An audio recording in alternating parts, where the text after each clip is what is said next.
இடுப்பை கிள்ளுனது யாருன்னு வர்ஷினி கோபத்தோடையும் ஆவேசத்தோடையும் திரும்பி பார்த்தா. அங்கே நின்னது வேற யாரும் இல்லை, அவளோட பழைய ஸ்கூல் ஃப்ரெண்ட் சரவணன். அவளை பார்த்த சந்தோஷத்தில் அந்த பழைய உரிமை கலந்த கிண்டல்ல அப்படி செஞ்சிட்டு சிரிச்சிட்டு நின்னான். வர்ஷினிக்கு ஆத்திரம் தலைக்கு ஏறிச்சு. அவ விரலை நீட்டி சரவணனை எச்சரிக்க ஆரம்பிச்சா. டேய், என்னடா நினச்சிட்டு இருக்க மனசில்?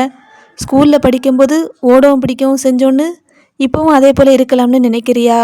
இப்போது நம்ம காலேஜில் இருக்கோம் சரவணா. நீயும் நானும் ஃப்ரெண்டுன்னு நமக்கு தெரியும். ஆனால் பார்க்குறவன் என்ன நினைப்பான்? ஒரு பப்ளிக் பிளேஸில் ஒரு பொண்ணுக்கிட்ட எப்படி நடந்துக்கணும்னு ஒரு டீசன்சி வேண்டாமா? இனிமே என்கிட்ட இந்த மாதிரி வேலையெல்லாம் வச்சுக்கிட்ட அப்புறம் வேற மாதிரி ஆகிரும் சொல்லிவிட்டேன். வர்ஷினி அப்படி படபடன்னு பேசவும் சரவணன் முகம் அப்படியே சுருங்கி போச்சு.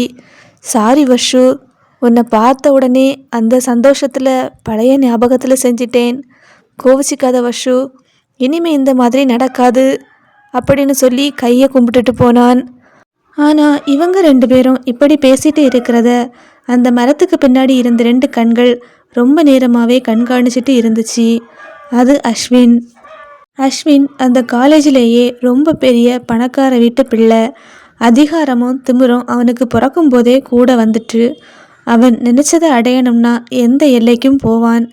வர்ஷினி தன் ஃப்ரெண்டை அதிகாரம் பண்ணி பேசுகிற அழகையும் அவளோட அந்த தைரியமான முகத்தையும் பார்த்த அஸ்வின் அப்படியே சொக்கி போயிட்டான்.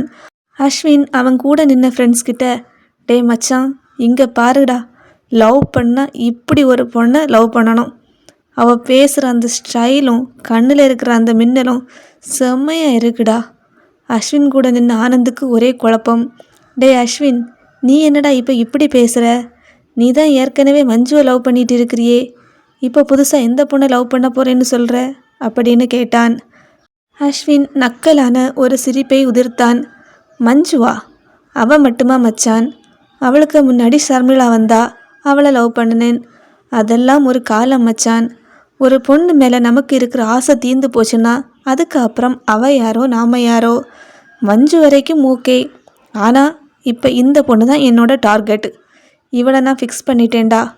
எப்படியாவது இவளை லவ் பண்ண வைக்கணும், இல்லைன்னா இவளை எனக்கானவளாக ஆக்கிக்கணும் அப்படின்னு அந்த நிழலில் நின்றுக்கிட்டே அவனோட வில்லத்தனமான திட்டத்தை போட்டான். வர்ஷினியோட கல்லூரி வாழ்க்கையில் ஒரு பெரிய சூறாவளி அஸ்வின் ரூபத்தில் வரப்போகுதுன்னு அந்த பாவப்பட்ட பொண்ணுக்கு தெரியல. மரத்தடி பேச்சு முடிஞ்சு சுமதியும் வர்ஷினியும் எழும்பி கிளாஸ் போகும்போது அஸ்வினோட கண்கள் வர்ஷினியோட நிழலையே துரத்திக்கிட்டு இருந்துச்சு. மத்தியான வெயில் மலைகளுக்கு மேலே ஏறி நின்று மண்டையை பிளந்துக்கிட்டு இருந்துச்சு. காலேஜ் கேண்டீன் பக்கம் ஒரே கூட்டம். சமோசாவும் டீயும் குடிக்கிற பசங்களோட சத்தம் ஒரு பக்கம், கேலி கிண்டல்கள்னு ஒரு பக்கம்னு அந்த இடமே கலகலப்பாக இருந்துச்சு. வர்ஷினியும் சுமதியும் தங்களோட மதிய கிளாஸை முடிச்சுக்கிட்டு அந்த பெரிய வேப்பமரத்து நிழல் வழியாக நடந்துக்கிட்டு வந்து இருந்தாங்க. சரவணன் பண்ண அந்த வேலையால் வர்ஷினிக்குள்ளே இருந்த கோபம் இன்னும் தனியலை. ஏ சுமதி, எனக்கு இன்னும் கை காலெல்லாம் உதறுது பாரு. இந்த சரவணன் எப்படி பண்ணலாம்? ஸ்கூலில் படிக்கும்போது அவன் ஒரு விளையாட்டு பையன்னு எனக்கு தெரியும். ஆனால் காலேஜ் வந்தோம் இத்தனை பசங்க முன்னாடி ஒரு பொண்ணுக்கிட்ட இப்படி தான் நடந்துக்கணுமா? ச்சே, இவனுக்கெல்லாம் ஒரு அறிவே கிடையாதா அப்படின்னு வர்ஷினி படபடன்னு புரிஞ்சு தள்ளிக்கிட்டு இருந்தா. சுமதி அவளோட கையை பிடிச்சி, விடு வர்ஷு, அவன் நம்ம ஊருக்காரன், ஏதோ பழைய ஃப்ரெண்டுன்னு ஒரு உரிமையில் பண்ணிட்டான். நீ தான் அப்போவே அவனை ஏட்டிக்கு போட்டியாக நெல்லை வச்சு செஞ்சிட்டே இல்லை. அவன் முகமே சுருங்கி போச்சு. இனிமேல் அவன் பக்கத்தில் கூட வரமாட்டான். இப்போ எதுக்கு இதையே நினச்சிக்கிட்டு இருக்கணும்? வா, கேண்டீனில் போய் ஒரு ஜூஸ் குடிச்சிட்டு அப்படியே லைப்ரரி போவோம் அப்படின்னு சுமதி அவளை சமாதானப்படுத்த பார்த்தா. ஆனால் விதி வேற ஒரு ரூபத்தில் அங்கே காத்துக்கிட்டு இருந்துச்சு. இவங்க ரெண்டு பேரோட பேச்சையும் வர்ஷினி சரவணனை திட்டின அந்த வேகத்தையும் ஒரு ஓரமாக நின்று வேடிக்கை பார்த்துக்கிட்டு இருந்த அஸ்வின் தன் கையில் இருந்த அந்த லேட்டஸ்ட் மாடல் கார் சாவியை விரலில் வச்சு கிர்ன்னு சுழட்டிக்கிட்டே மெதுவாக முன்னாடி வந்தான். அவனுக்கு ரெண்டு பக்கம் அவனோட எடுபடி பசங்க ஒரு பட்டாளம் மாதிரியே வந்தாங்க. அதில் ஆனந்த் தான் அவனுக்கு ரொம்ப நெருக்கம். ஹலோ, கொஞ்சம் நில்லுங்க அழகு ராணிகளே. அஸ்வினோட குரலில் ஒரு விதமான நக்கலும் அதிகாரமும் கலந்து இருந்துச்சு. வர்ஷினி நிமிர்ந்து பார்த்தா. அவளுக்கு ஏற்கனவே அஸ்வினை பார்த்தாலே ஒரு விதமான எரிச்சல் வந்துச்சு. அந்த ஃப்ரெஷர்ஸ் டே அன்னைக்கு அவன் மேடையில் நடந்துக்கிட்ட திமிரான விதம் அவளுக்கு சுத்தமாக பிடிக்கல. இப்போ இவன் எதுக்கு வழிமறிக்கிறான்ங்கிற கேள்வி அவன் முகத்தில் அப்பட்டமாக தெரிஞ்சுது. என்ன, எதுக்கு வழிமறிக்கிறீங்க? வர்ஷினி சுருக்கமாக கேட்டா. அஸ்வின் ஒரு அடி முன்னாடி வந்தான். அவனோட விலை உயர்ந்த சென்ட் மனம் வர்ஷினியோட மூக்க தொலைச்சிது. அவன் வர்ஷினியோட முகத்தையே உத்து பார்த்தான். அந்த பைய இடுப்பை கிளினப்ப அவனுக்கு ஒரு பெரிய அட்வைஸ் மழை பொழிஞ்சியே, அதை மாதிரி எனக்கும் ஏதாவது சொல்லேன். உன் வாய் பேசுகிறப்போ அந்த உதடு துடிக்கிற அந்த அழகை பார்க்கவே அவ்வளவு லட்சணமாக இருக்கு வர்ஷினி. குமரி பொண்ணுங்கன்னா சும்மாவா அப்படின்னு அவன் கண்களில் ஒரு மின்னலோட கேட்டான். வர்ஷினிக்கு ரத்தம் கொதிச்சுது. உங்களுக்கு எதுக்கு அட்வைஸ்? ஒழுக்கமாக இருக்கிறவங்களுக்கு சொன்னாதான் அட்வைஸ் புரியும். உங்களை மாதிரி ஆளுங்களுக்கு அது வெறும் சத்தம்தான். வழி விடுங்க, நான் போகணும் அப்படின்னு சொல்லிக்கிட்டு சுமதியை கூட்டிகிட்டு நகர பார்த்தா. ஆனால் ஆனந்த் குறுக்க வந்து நின்றுக்கிட்டான். டே அஸ்வின், பாத்தியா மச்சான், காலேஜுக்கு வந்து ஒரு வாரம் கூட ஆகலை, அதுக்குள்ளே இவளுக்கு எவ்வளோ திமிரு பாரு. உன்னோட முகத்துக்கு முன்னாடியே நின்று இவ்வளவு பேசுகிறான்னா இவ சாதாரண பொண்ணு இல்லடா, சரியான நாட்டுக்கட்டையாக இருக்கா அப்படின்னு சொல்லி சிரிச்சான். அஸ்வின் வர்ஷினியை இன்னும் நெருங்கி வந்தான். வர்ஷினிக்கு அவன் மூச்சு காத்து அவன் முகத்தில் படுறது அவ்வளோ அருவருப்பாக இருந்துச்சு. நாட்டுக்கட்டை இல்லடா, இவ ஒரு வைரக்கட்டை. இதை செதுக்கிறதுல தான் ஒரு கெத்தே இருக்குது. மேடம், எனக்கும் ஏதாவது அட்வைஸ் பண்ணுங்களேன் என்று கேட்டான் அஸ்வின். பிறகு சிரித்து கொண்டே, ஓ மேடம் இடுப்பக்கிள்னா தான் அட்வைஸ் பண்ணுவாங்க அப்படின்னு சொல்லிட்டு அவள் இடுப்பில் டக்குன்னு கை வச்சிட்டான். கையை எடுடா நாயே அப்படின்னு சொல்லிட்டு அவனை அடிக்க கை ஓங்குனா. அஸ்வின் அவளோட கையை தடுத்து பிடிச்சான். அப்புறமா அவகிட்ட, வர்ஷினி, நீ எப்போ எங்கூட சேர்ந்து காஃபி குடிக்க வரேன்னு சொல்லு. உன்னோட இந்த திமிரான பேச்சு எனக்கு ரொம்ப பிடிச்சிருக்கு. உன்னை மாதிரி ஒரு பொண்ணை நான் இதுவரைக்கும் பார்த்ததே இல்லை அப்படின்னு சொல்லி அவளோட தோள் மேலே லேசாக கை வச்சான். சுமதி பயத்தில் நடுங்கி போயிட்டா. வஷு, வா போயிடலாம், வேண்டாத பிரச்சனை, இவங்க எல்லாம் பெரிய இடத்து பசங்க அப்படின்னு சுமதியோட குரல் நடுங்க ஆரம்பிச்சிட்டு. ஆனால் வர்ஷினி விடலை. அவள் கையை ஓங்கி அஸ்வினோட கையை தட்டி விட்டா. காஃபியா? உங்கள் வீட்டில் போய் உங்கள் அக்கா தங்கச்சிக்கிட்ட கேளுங்க, போட்டு தருவாங்க. இல்லைன்னா ஹோட்டலுக்கு போய் காசு கொடுத்து குடிங்க. எங்கிட்ட வந்து இந்த கதையெல்லாம் வச்சுக்கிட்ட அப்புறம் வேறு மாதிரி ஆகிடும். இனிமேல் என் வழியில் வர்ற வேலையை வச்சுக்காதுங்க. வர்ஷினி அப்படியே ஆவேசமாக பேசிட்டு சுமதியோட கையை இறுக பிடிச்சி இழுத்துக்கிட்டு வேகமாக அந்த இடத்த விட்டு போயிட்டா. அஸ்வின் அந்த இடத்துலையே சிலையாகி நின்றுட்டான். அவனோட இத்தனை வருஷ காலேஜ் லைஃப்பில் அவனை பார்த்து ஒரு பொண்ணு, அதுவும் ஒரு ஜூனியர் பொண்ணு, இவ்வளவு திமிரா ஆக்ரோஷமாக பேசினதே கிடையாது. அவனோட ஈகோ பலமாக அடி வாங்கிடுச்சு. ஆனந்த் மெதுவாக அவன் பக்கத்தில் வந்தான். டே அஸ்வின், இவளை இப்படியே விடாதடா. மஞ்சு கூட இவ்வளவு சீன் போட மாட்டாளே, இவ என்னடான்னா உன்னையே அசிங்கப்படுத்திட்டு போறா. அஸ்வின் ஒரு சிரிப்பை உதிர்த்தான். அவன் கண்கள் வர்ஷினி போகிற அந்த திசையையே பார்த்துக்கிட்டு இருந்தது. விடு ஆனந்து, அவள் பேசட்டும். அவள் பேசத்தான் எனக்கு ஆசை அதிகமாகுது. மஞ்சுவை விட இவ தாண்டா நிஜமான வேட்டை. இவளை அடையிறதுக்கு எந்த எல்லைக்குனாலும் போகலாம். இப்போ அவகிட்ட இருக்கிற அந்த தைரியத்தை முதல்ல உடைக்கணும். அவளை கெஞ்சி புலம்ப வைக்கணும். அதுக்கு ஒரு பிளான் போடணும் மச்சான், ஒரு தரமான பிளான் போடணும். அப்போ தூரத்தில் வர்ஷினியும் சுமதியும் அந்த வராண்டாவை கடந்து போகிறது அஸ்வினுக்கு தெரிஞ்சுது. அவனோட மனசுக்குள்ள வன்மமும் ஆசையும் ஒன்றா சேர்ந்து ஒரு பெரிய புயலை உருவாக்க தயாராச்சு. அறைக்குள்ளே உட்காந்து இந்த பழைய நினைவுகளை யோசிச்சுக்கிட்டு இருந்த வர்ஷினிக்கு இப்போ அவசரமாக யாரோ கதவை தட்டுற சத்தம் கேட்டுச்சு. வர்ஷினி, வர்ஷினி, கதவை திரடி. எவ்வளவு நேரமாக கதவை தட்டிட்டு இருக்கேன். கதவிற்கு வெளியில் ஆகாஷின் குரல் கேட்டது.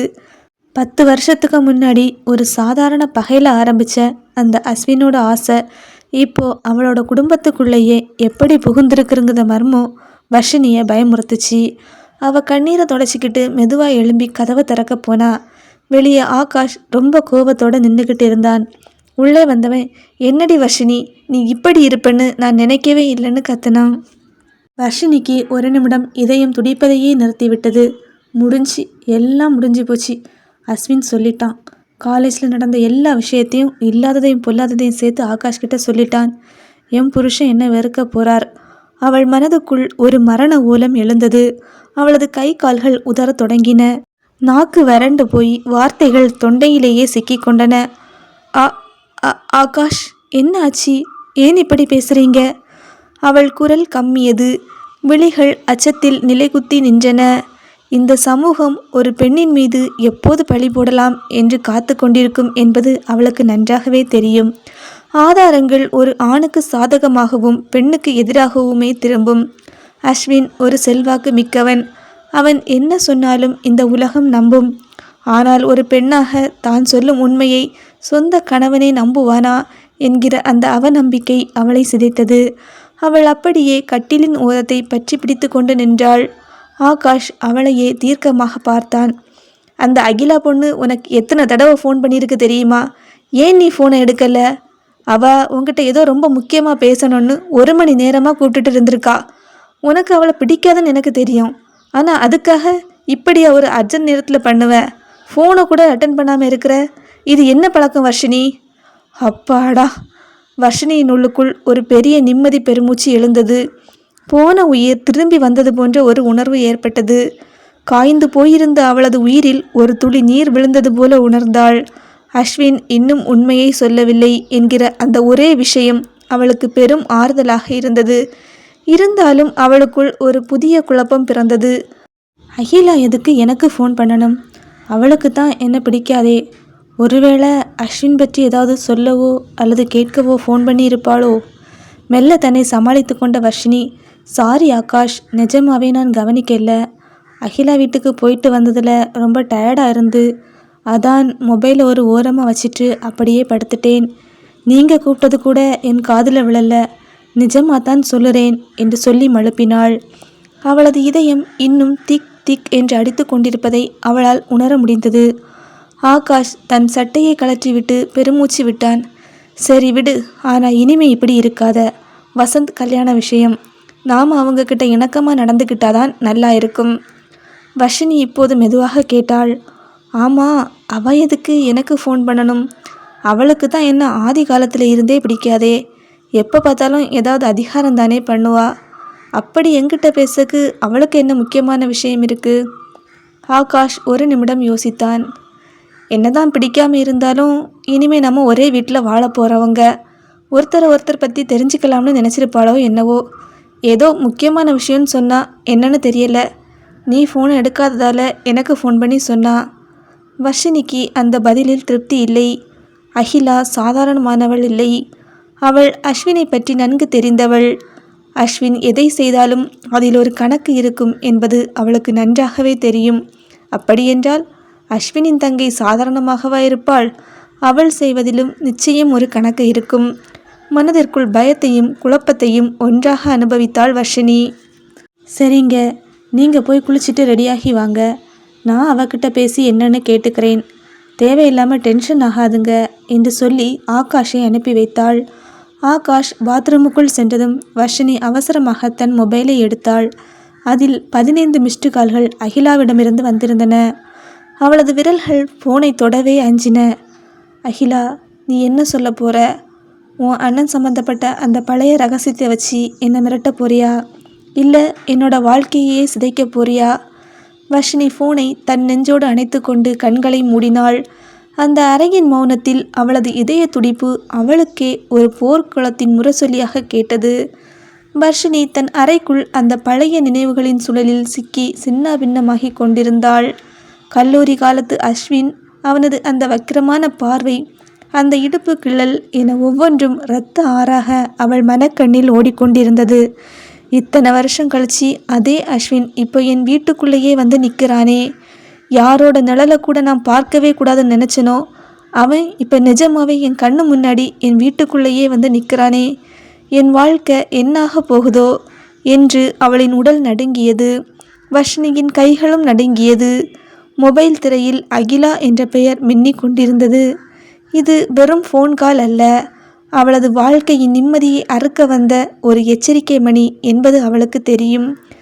ஒரு ஆழ்ந்த மூச்சை இழுத்து கொண்டு தன் பயத்தை மறைத்து கொண்டு அவளுக்கு ஃபோன் பண்ணினாள். ஹலோ. வர்ஷினியின் குரல் மெலிதாக ஒலித்தது. மறுமுனையில் ஒரு நக்கல் கலந்த சிரிப்பு. ஹலோ, என்ன மேடம், ரொம்ப பெரிய ஆளாகிட்டீங்களோ? ஒரு ஃபோன் பண்ணால் அட்டன் பண்ண கூட மாட்டிங்களா? அவ்வளோ திமிரா உங்களுக்கு? அகிலாவின் குரலில் அதிகாரம் தாளம் போட்டது. வர்ஷினி தன் குரலை சமன்படுத்தி கொண்டு, இல்லை அகிலா, சாரி, நான் கவனிக்கல. ரொம்ப டயர்டாக இருந்தனால தூங்கிட்டேன். என்ன விஷயம் சொல்லுங்க என்று கேட்டாள். விஷயமா? அதான் எங்கள் அண்ணனை பார்த்துட்டு வந்தியே, அவரை பார்த்ததுமே உன் முகம் அரைஞ்ச மாதிரி இருந்துல்ல, அதான் இன்னும் அந்த அதிர்ச்சியிலேயே இருக்குதியா இல்லை அதிர்ச்சியிலேருந்து வெளியே வந்துட்டியான்னு பார்க்குறதுக்கு சும்மா சும்மா தான் ஃபோன் பண்ணினேன். என்ன வர்ஷினி, எங்கள் அண்ணன் இப்போ முன்னை விட ரொம்ப அழகாக கம்பீரமாக இருக்கார்ல? அகிலாவின் ஒவ்வொரு வார்த்தையும் ஒரு கூர்மையான ஊசியைப் போல தைத்தாள். வர்ஷினிக்கு தலை சுற்றியது.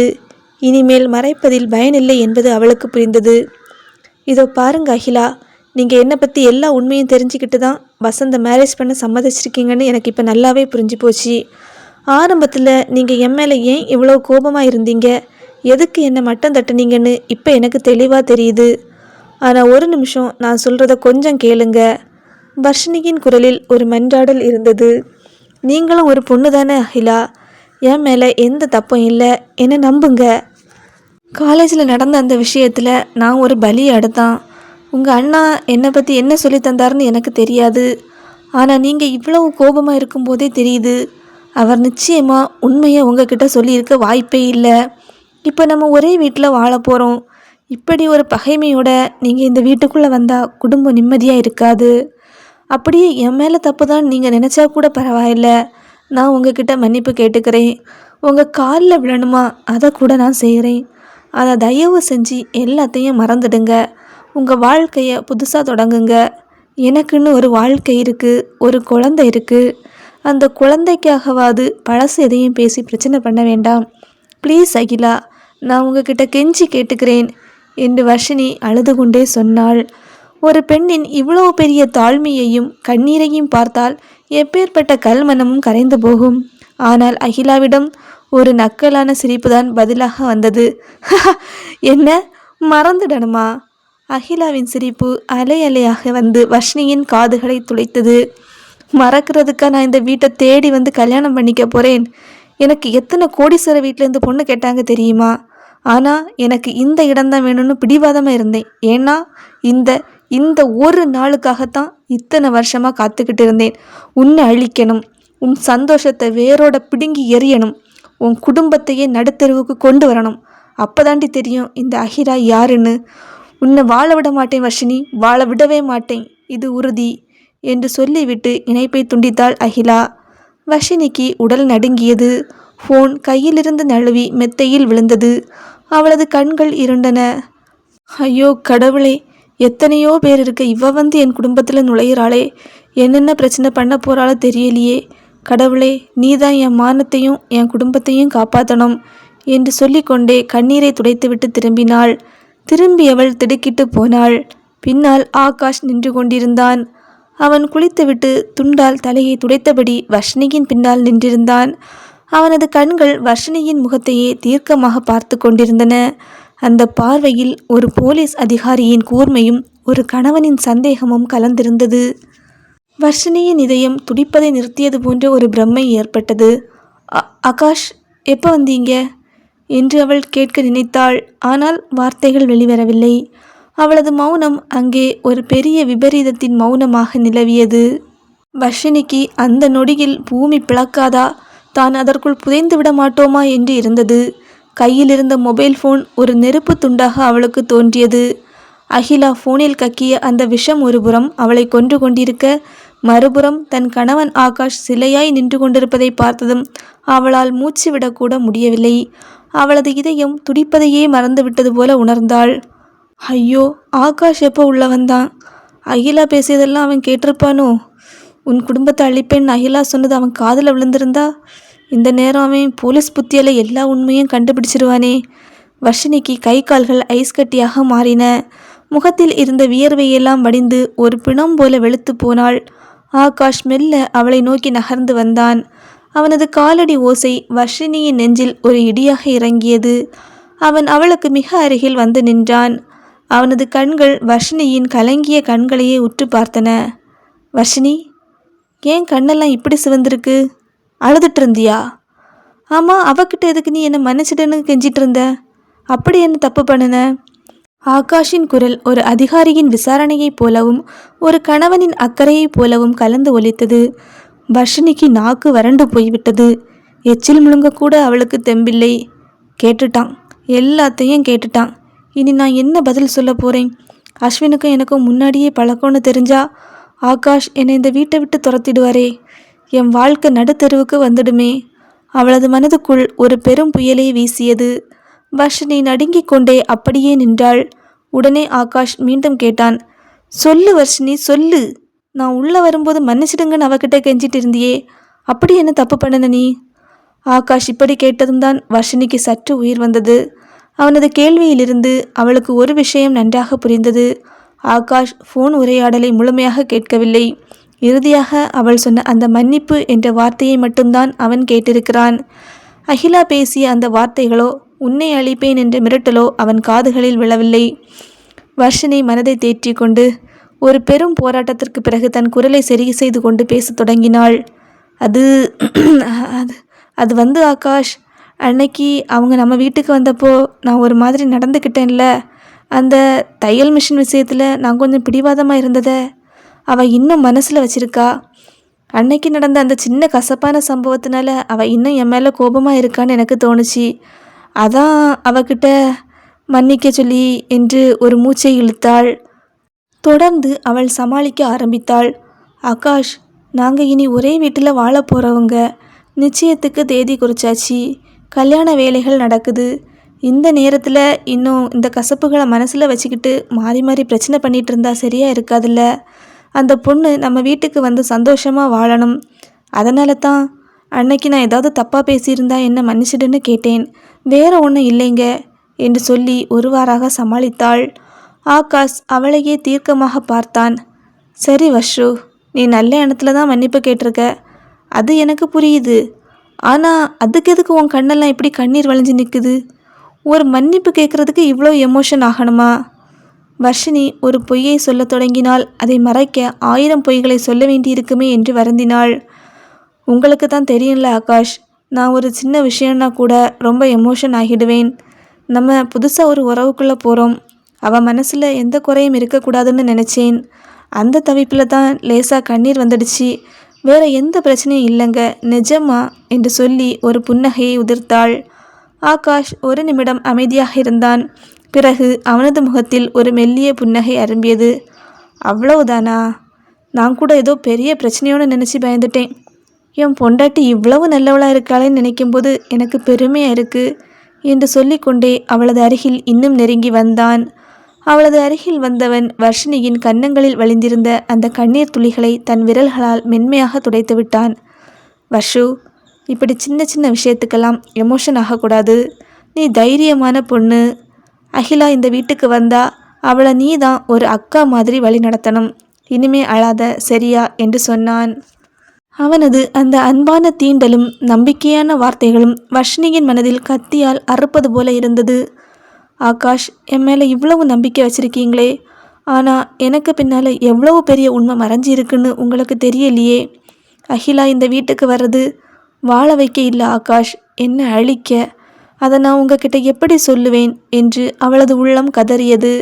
வர்ஷினி அப்படியே சிலையாக நின்றாள். கண்ணாடியில் தெரிந்த தன் உருவத்தை பார்த்தாள். அகிலாவின் அந்த சிரிப்பு அவள் காதுகளில் இன்னும் ஒலித்து கொண்டே இருந்தது. உன்னை அழிப்பேன், அந்த வார்த்தைகள் அவளது நிம்மதியை குலைத்தன. வர்ஷினி ஆகாஷின் அன்பான பேச்சில் சற்று நிம்மதி அடைந்திருந்தாலும் அகிலா விதைத்த அந்த பயம் இன்னும் அவளது இதயத்தை துளைத்து கொண்டிருந்தது. ஆகாஷ் அவளை அணைத்து ஒரு முத்தமிட்டான். பிறகு சிரித்து கொண்டே யூனிஃபார்ம் மாற்ற முற்பட்டபோது அந்த வினாடி அவனது மொபைல் ஃபோன் அலறியது. ஸ்பீக்கரில் போட்டபடியே அவன் ஃபோனை எடுத்தான். மறுமுனையில் பேசியது அவனது ஸ்டேஷன் ரைட்டர். சார், ஒரு முக்கியமான தகவல். விக்கி ஜெயிலில் இருந்து தப்பிச்சிட்டான் சார். அவன் உங்களை பழி வாங்கணும்னு வெறியோடு இருக்கான். குறிப்பாக இன்னைக்கு உங்கள் வீட்டையே அட்டாக் பண்ண வாய்ப்பு இருக்கிறதா கன்ஃபார்ம் ரிப்போர்ட் வந்திருக்கு சார். நீங்கள் ஜாக்கிரதையாக இருங்க. அந்த செய்தி இடி போல அந்த அறைக்குள் விழுந்தது. ஆகாஷ் ஃபோனை ஸ்பீக்கரில் போட்டிருந்ததால் ஹாலில் இருந்த சுப்பையா, செல்லம்மா மற்றும் அவனது அக்கா ஆஷா என அனைவருக்கும் அது தெளிவாக கேட்டது. டே ஆகாஷ், என்னடா இது? அந்த விக்கியா? அன்னைக்கு உன்னை கத்தியால் குத்திட்டு தப்பிச்சு ஓடுனானே அந்த விக்கியா? இப்போ அவன் ஜெயிலேருந்து தப்பிச்சு நம்ம வீட்டுக்கே வரானா? ஐயோ, இப்போ என்னடா பண்ண போகிறோம்? அவன் சாதாரணமானவன் இல்லையே என்று சொல்லியபடியே சோஃபாவில் தளர்ந்து அமர்ந்து விட்டார் சுப்பையா. வர்ஷினிக்கு உடல் ஒரு நிமிடம் சில்லிட்டு போனது. ஏற்கனவே விக்கி செய்த அந்த கத்தி தாக்குதல் அவள் கண்முன்னே வந்து போனது. அஸ்வினின் மிரட்டல் ஒருபுறம் அவளை கொன்று கொண்டிருக்க, மறுபுறம் ஆகாஷின் உயிருக்கே ஆபத்தாக அந்த விக்கி வருவதை அறிந்த வர்ஷினியின் இதயம் இரண்டாக பிளந்தது. இரண்டு பக்கமும் ஆபத்து சூழ்ந்திருக்க, தான் மட்டும் ஒரு பலியாடாக தவிப்பதை அவள் உணர்ந்தாள். ஆகாஷ் எதை பற்றியும் கவலைப்படாமல் யூனிஃபார்மை சரி செய்து கொண்டு துப்பாக்கியை இடுப்பில் செருகினான். வர்ஷினி ஓடி சென்று அவனது கைகளை பலமாக பற்றி கொண்டாள். அவளது கண்கள் நீரால் நிறைந்தன. ஆகாஷ், ஆகாஷ் ப்ளீஸ், இன்னைக்கு மட்டும் நீங்கள் வெளியே போக வேண்டாம். என் மனசு என்னவோ பண்ணுதுங்க. அந்த விக்கி எப்பேற்பட்ட மிருகம்னு உங்களுக்கு தெரியும். அவன் இப்போ பழி வாங்குற வெறியோடு வருவான். ப்ளீஸ் எனக்காக இங்கேயே இருங்க. நீங்கள் இல்லாமல் என்னால் இருக்க முடியாது என்று கெஞ்சும் குரலில் மன்றாடினாள். ஆகாஷ் அவளை பார்த்து மெல்லிய ஒரு புன்னகையை உதிர்த்தான். வர்ஷு, நான் ஒரு போலீஸ்காரண்டி. எனக்கு இப்படி 1000 மிரட்டல் வரும். இதுக்கெல்லாம் பயந்துக்கிட்டு ஒரு அதிகாரி வீட்டுக்குள்ளே முடங்கிட்டா அப்புறம் இந்த சமுதாயத்தை நான் எப்படி காப்பாற்றுவேன்? விக்கிக்கும் எனக்கும் தானே பிரச்சனை. அவன் என்னத்தான் தேடி வருவான். நான் இப்போ ஸ்டேஷன் போயிட்டேன்னா என் டீமோட சேர்ந்து ஈஸியாக மடக்கிடலாம். நீ பயப்படாத என்று அவளுக்கு தைரியம் சொன்னான். வர்ஷினி அவனை விடுவதாக இல்லை. சட்டென்று ஓடி சென்று ஆகாஷை இருக்க கட்டி அணைத்து கொண்டாள். அவனது மார்பில் முகம் புதைத்து, இல்லை ஆகாஷ், இன்னைக்கு நான் உங்களை விடவே மாட்டேன். என்ன வேணால் நடக்கட்டும், ஆனால் நீங்கள் என் கண்ணு முன்னாடி தான் இருக்கணும். ப்ளீஸ் ப்ளீஸ் போகாதுங்க என்று அழுதாள். அந்த அணைப்பில் தன் கணவனை இழந்து விடுவோமோ என்ற ஒரு அச்சம் இருந்தது. அப்போது அங்கே வந்த ஆஷா, என்ன அண்ணி இப்படி சின்ன விஷயத்துக்கெல்லாம் போய் அலறீங்க? என் தம்பி எப்பேற்பட்ட சிங்கம் தெரியுமா? அவனை பார்த்து அந்த விக்கி தான் பயப்படணும் என்று அவள் வீரம் பேசி கொண்டிருக்கும் போதே செல்லம்மா புயலாக வந்தார். செல்லம்மா அத்தையின் முகம் வெறுப்பில் சுருங்கியது. இவ இப்படித்தான், ஆள்க இருக்காங்க, பெரியவங்க இருக்காங்க, ஒன்றும் பார்க்க மாட்டா. கொஞ்சம் கூட ஒழுக்கமே இல்லாதவளாக இருக்காளே. பொது இடத்துல இப்படி தான் ஒரு ஆம்பளையை கட்டி பிடிச்சிட்டு தொங்குறதா? இவளுக்கெல்லாம் ஒரு கூச்ச நாச்சமே இல்லையா? இதுதான் உன்னோட பிறந்த வீட்டு நாகரிகமா? ஒரு போலீஸ்காரனோட பொண்டாட்டி இப்படி தான் அழுறதா என்று வர்ஷினியை வசைபாட தொடங்கினார். வர்ஷினிக்கு தலைகுனிவாகவும் அதே சமயம் பெரும் ஆத்திரமாகவும் வந்தது. என் கணவனை நான் கட்டிப்பிடித்துக் கொள்கிறேன். அவர் உயிருக்கு ஆபத்து என்று நான் துடிக்கிறேன். இதில் என்ன தவறு இருக்கிறது? இந்த நேரத்தில் கூடவா இவர்களுக்கு பண்பாடு முக்கியமாக தெரிகிறது என்று அவளது உள்மனம் கொதித்தது. ஆனால் ஆகாஷிற்காக அவள் மௌனமாக அத்தையின் வசைகளை தாங்கினாள்.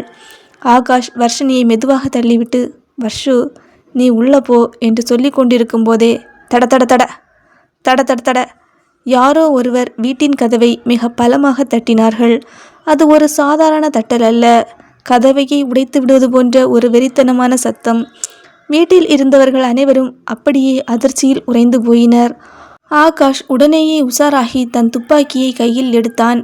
ஹாலுக்கு சென்று, யாரது, யாருன்னு சொல்லுங்க என்று அதிகாரமான குரலில் பலமுறை கேட்டான். ஆனால் வெளியில் இருந்து எந்த பதிலும் வரவில்லை. கதவை தட்டும் வேகம் மட்டும் மிரட்டும் வகையில் கூடிக்கொண்டே இருந்தது. டக் டக் டக் டக். ஜன்னல் கண்ணாடிகள் அதிர்ந்தது.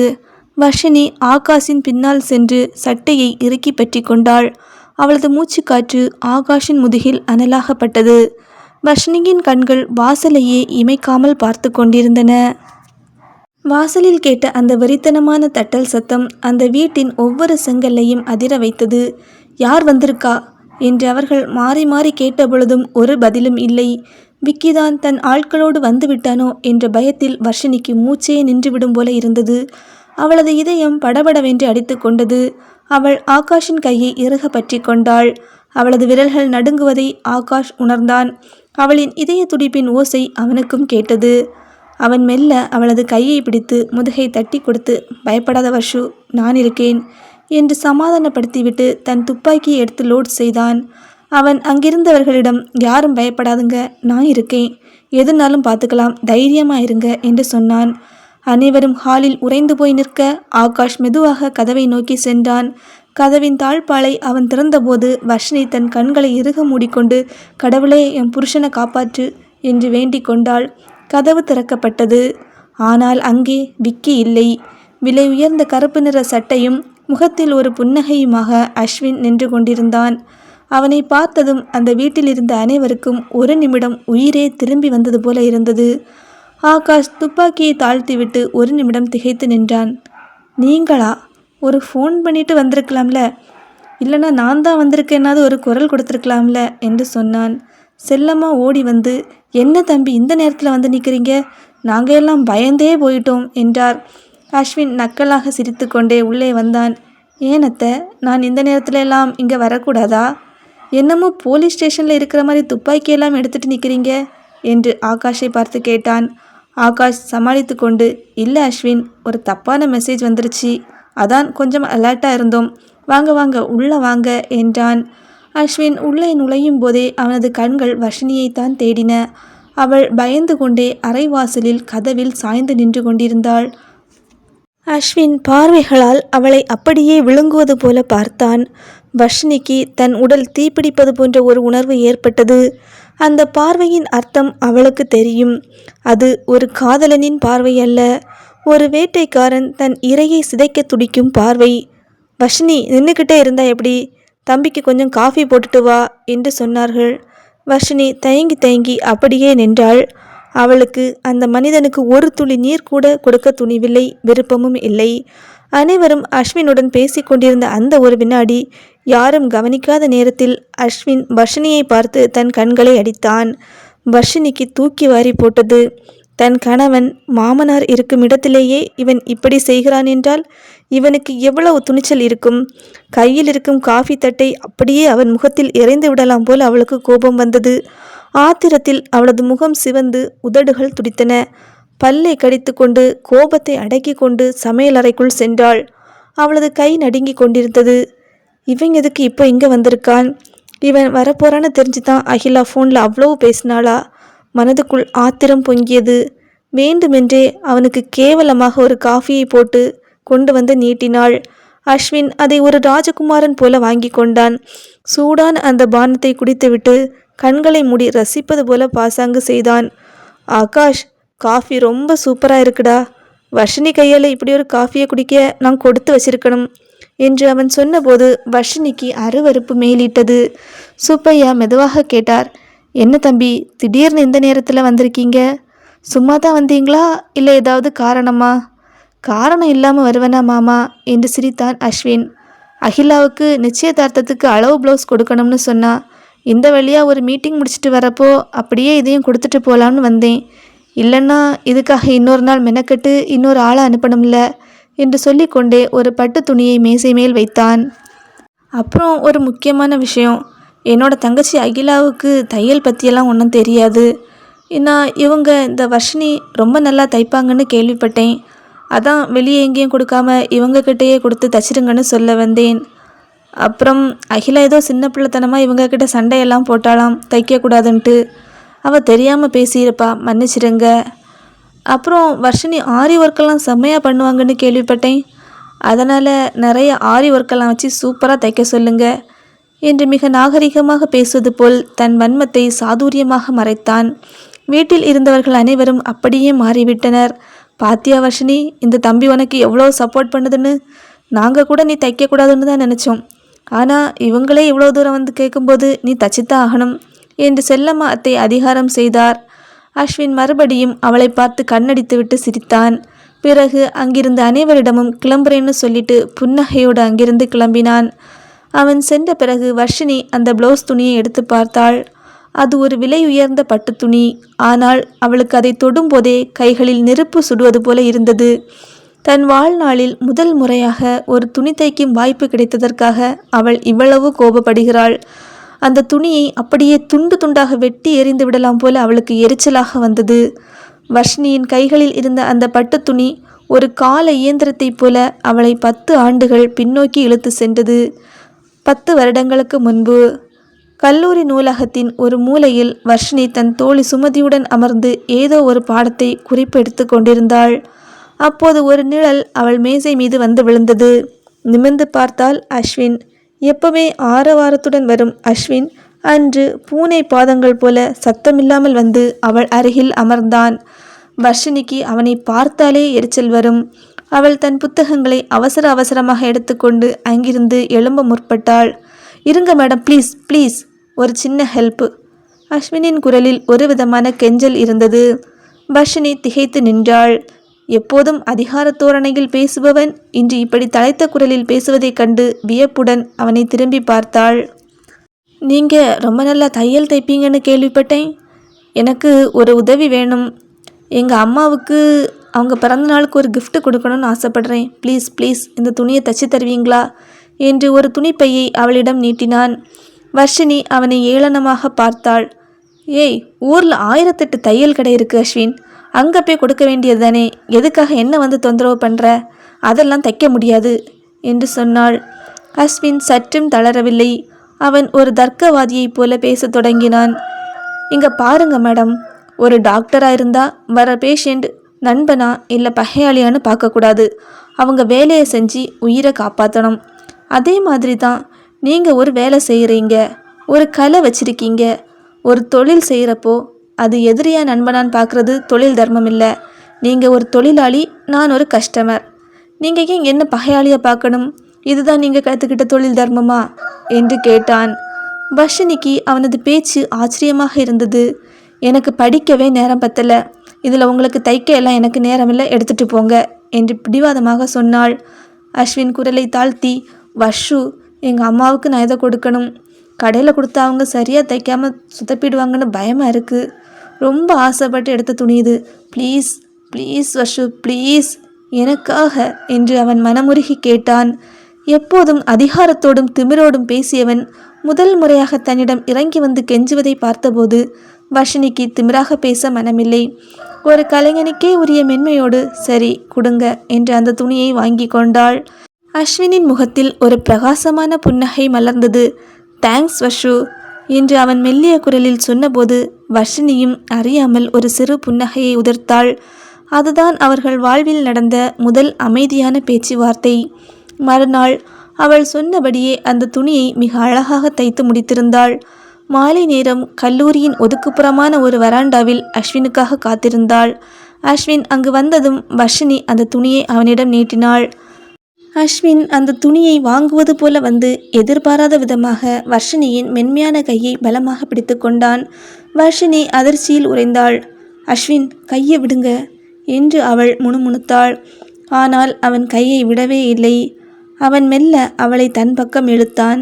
இருவரது மூச்சுக்காற்றும் உரசி கொண்டது. வர்ஷினியின் இதயம் படபடவென மேளம் கொட்டியது. அஸ்வின் அவளது முகத்திற்கு மிக அருகில் குனிந்தான்.